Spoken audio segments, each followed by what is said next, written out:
वर्गीकरण यानी प्रयोग के आधार पर, व्यवहार के आधार पर हम शब्द के भेदों को कैसे जानेंगे। तो आप सभी जानते हैं कि भाषा का मुख्य अंग वाक्य है और वाक्य में प्रयुक्त होने वाला शब्द किसी न किसी भाव को व्यक्त करता है।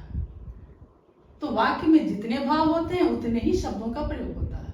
उन्हीं शब्दों को अलग अलग नाम देकर उन्हें प्रयोग या व्यवहार में लाया जाता है। तो यहाँ देखेंगे कैसे हम प्रयोग और व्यवहार में लाते हैं। तो दो भेद उनके बताए गए हैं प्रयोग के आधार पर, विकारी और अविकारी। विकारी शब्द वैसे शब्द होते हैं जिन शब्दों में विभक्ति, लिंग, वचन, कारक और काल आदि के कारण परिवर्तन होता है, यानी विकारी शब्द परिवर्तनशील है, इसमें चेंजेज होगा, परिवर्तनशील है। जैसे कैसे चेंजेज होगा, कैसे परिवर्तन होगा, संज्ञा, सर्वनाम, विशेषण, क्रिया इत्यादि से।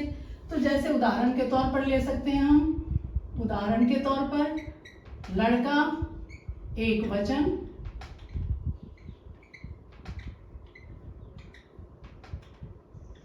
लड़के, लड़कों बहुवचन, बहुवचन।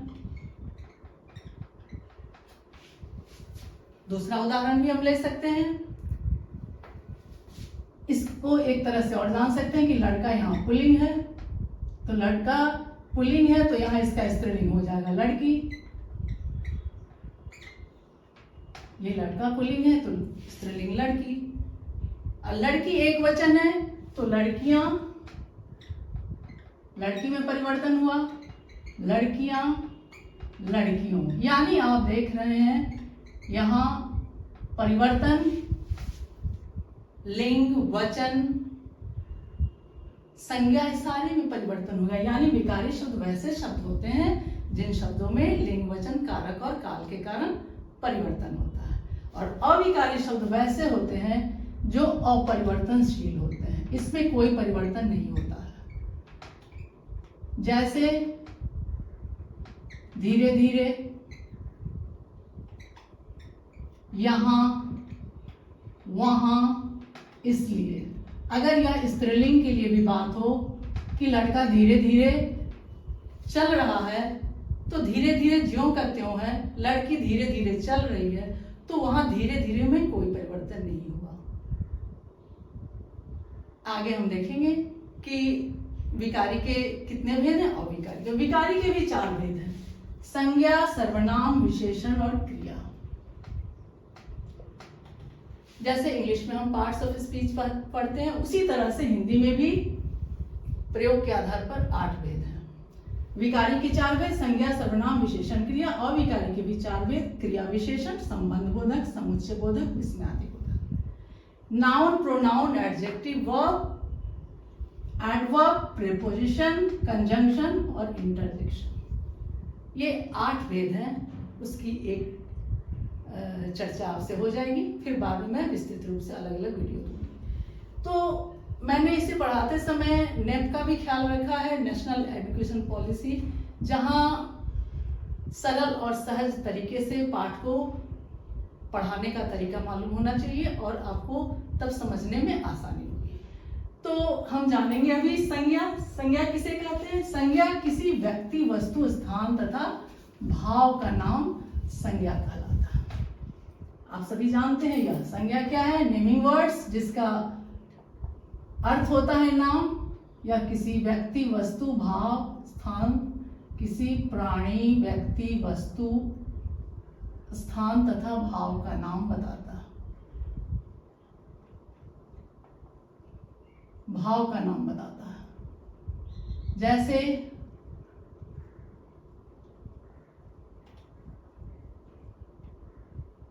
शेर,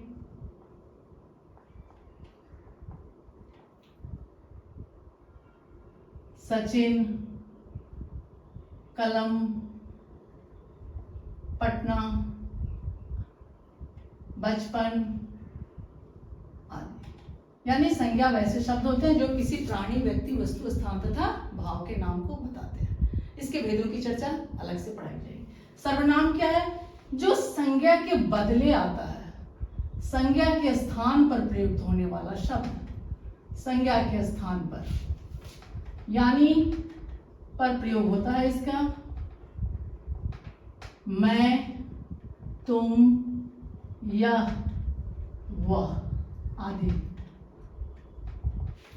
विशेषण जिसकी विशेषता बताने वाले शब्द, संज्ञा या सर्वनाम की विशेषता बताने वाले शब्द, संज्ञा प्लस सर्वनाम की विशेषता बताने वाले शब्द, वैसे शब्द विशेषण कहलाते हैं।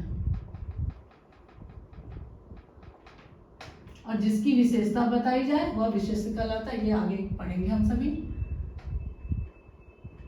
जैसे मोटा हाथी, तो यहाँ मोटा हाथी में मोटा विशेषण है। पतली लड़की तो पतली विशेषण है। छोटा बच्चा तो यहाँ छोटा विशेषण है आदि।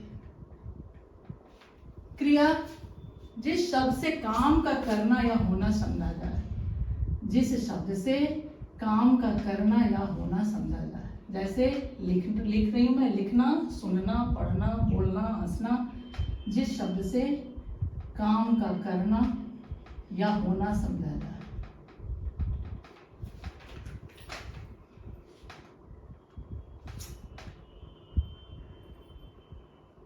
जैसे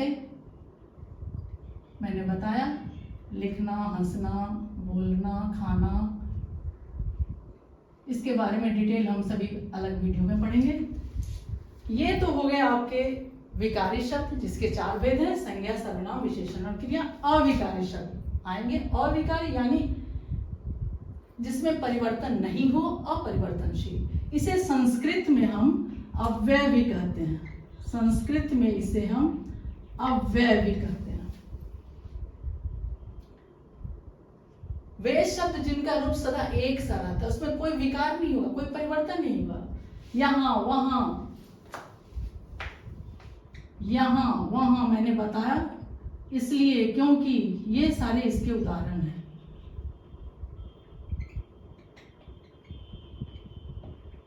इसके विचार भेद है। क्रिया विशेषण, क्रिया विशेषण जो क्रिया की विशेषता बताता हो। जैसे क्रिया की विशेषता बताने वाले शब्द क्रिया विशेषण। जैसे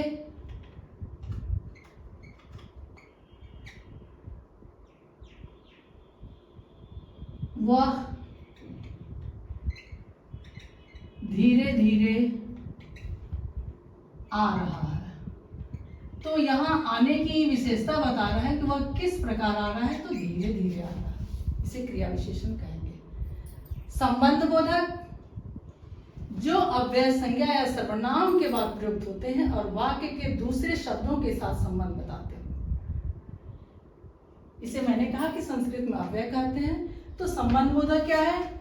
जो अव्यय संज्ञा या सर्वनाम के बाद प्रयुक्त होते हैं।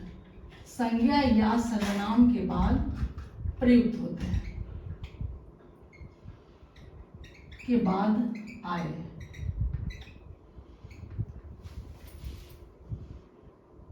और वाक्य के दूसरे शब्दों के साथ वह संबंध बताया, उसका रिलेशन बताया और संबंध बताया, आकर संबंध बताया। जैसे जल के बिना मछली मर गई। अगर मैं एक उदाहरण लूं कि जल के बिना मछली मर गई, तो यहां जल और मछली मर गई, ये दोनों वाक्य में संबंध बता रहा है के बिना। मैं पिताजी के साथ घर में रहती हूं।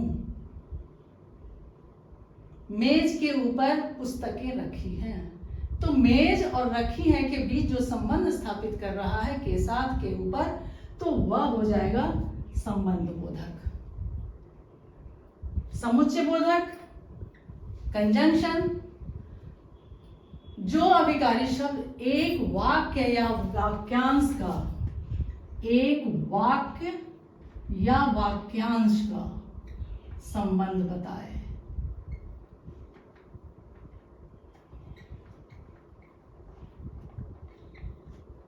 जो एक वाक्य या वाक्यांश का संबंध स्पष्ट करे, बताए या जोड़े, वे कहलाते हैं अविकारी शब्द। क्या समुच्चय बोधक, जैसे सुधा बीमार है इसलिए वह स्कूल नहीं आएगी। सुधा बीमार है इसलिए वह स्कूल नहीं आएगी। यानी इन दोनों वाक्यांशों में संबंध स्थापित कर रहा है कौन? सुधा बीमार है एक वाक्य हुआ वाक्यांश, और वह स्कूल नहीं आएगी दूसरा, और संबंध स्थापित कर रहा है इसलिए। यहां आपने देखा के बिना, यहां धीरे धीरे, इसके उदाहरण है। अन्य उदाहरणों से आप खुद स्पष्ट कीजिएगा। मैं एक उदाहरण दे रही हूं, आप अन्य उदाहरण से वाक्य बनाइएगा, ज्यादा स्पष्ट होगा। अंतिम है विस्मयादि बोधक। विस्मयादि बोधक वैसे अव्यय होते हैं जो घृणा, शोक, हर्ष, खुशी इत्यादि प्रकट करते हैं। वह देखो सांप, अरे वह देखो सांप, तो यहाँ अरे विस्मयादि बोधक चिन्ह है। वाह भाई आपने तो कमाल कर दिया, यानी वैसे शब्द जो घृणा, शोक, हर्ष, विस्मय आदि के बारे में बोध करा है, वे अविकारी शब्द विस्मयादि बोधक कहलाते हैं। मैंने उदाहरण दिया, अरे भाई, अरे वह देखो सांप, तो यहां अरे,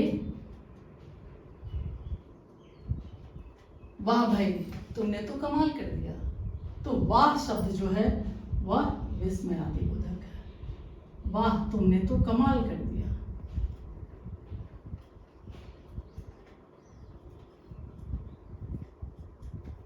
इस तरह से हमने जाना शब्द विचार में प्रयोग के आधार पर शब्द के भेद, विकारी अविकारी, विकारी के चार भेद, संज्ञा सर्वनाम विशेषण क्रिया, अविकारी के भी चार भेद, क्रिया विशेषण, संबंध बोधक, समुच्चय बोधक और विस्मयादि बोधक। यह बहुत ही महत्वपूर्ण है, इसे आप देखें और अन्य उदाहरणों से अपने विषय को स्पष्ट करें।